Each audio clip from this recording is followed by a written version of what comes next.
So, for today's video, we're going to talk about matter. What is matter? And what's the difference between the matter that makes up wood and the matter that makes up water? But first, let's define matter. Matter is another word for what the things are made of. Everything around us is made of matter, from the air we breathe to the water we drink, and even our own bodies. To further understand, please keep on watching. With the help of our five senses, we are able to distinguish the phases of matter. And speaking of phases, there are five different states of matter. Let's start with the easiest part, solid. You may not think of salt and sugar as solids because when you see them in the kitchen, they are such small particles. Solid is a collection of atoms or molecules that are held together so that, under constant conditions, they maintain a defined shape and size. Particles of a solid have very low kinetic energy. The electrons of each atom are in motion, so the atoms have a small vibration, but they are fixed in their position. Solids have a defined shape. They do not conform to the shape of the container in which they are placed. They also have a definite volume.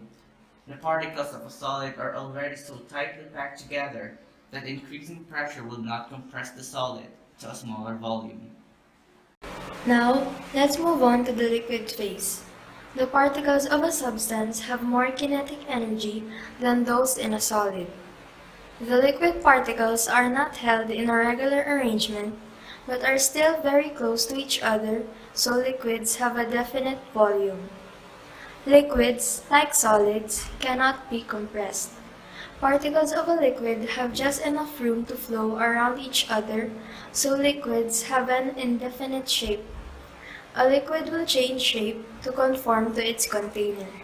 Force is spread evenly throughout the liquid, so when an object is placed in a liquid, the liquid particles are displaced by the object.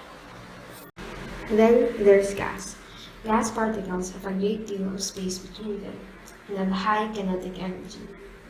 If unconfined, the particles of a gas will spread out indefinitely. If confined, the gas will expand to fill its container. When the gas is put under pressure by reducing the volume of the container, the space between particles is reduced, and the pressure exerted by their collisions increases. If the volume of the container is held constant, but the temperature of the gas increases, then the pressure will also increase. Gas particles have enough kinetic energy to overcome intermolecular forces that hold solids and liquids together. Thus, a gas has no definite volume and no definite shape. There is also the plasma. The plasma is not common state of matter here on Earth, but may be the most common state of matter in the universe. Plasma consists of highly charged particles with extremely high kinetic energy. The noble gases, helium, neon, argon, krypton, xenon, and radon, are often to make glowing signs by using electricity to ionize them to the plasma state. Stars are essentially superheated balls of plasma.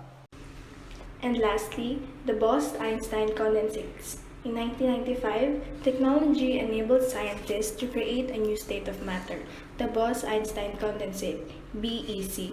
Using a combination of lasers and magnets, Eric Cornell and Carl Wieman cooled a sample of rubidium to within a few degrees of absolute zero.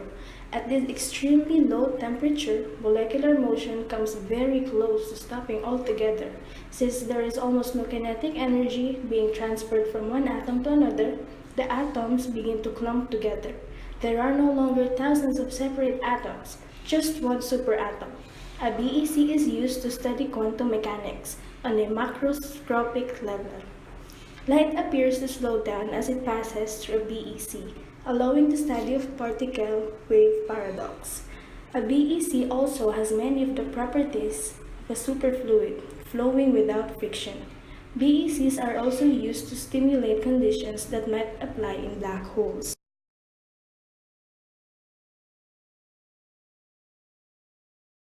After the five states of matter, we are now going to talk about the matter's composition. Based on the composition, matter can be classified into two major categories: substance and mixture. A pure substance is a form of matter that has a constant composition, meaning it's the same everywhere, and properties that are constant throughout the sample, meaning there is only one set of properties such as melting point, color, boiling point, etc. throughout the matter. A substance may be an element or a fundamental substance.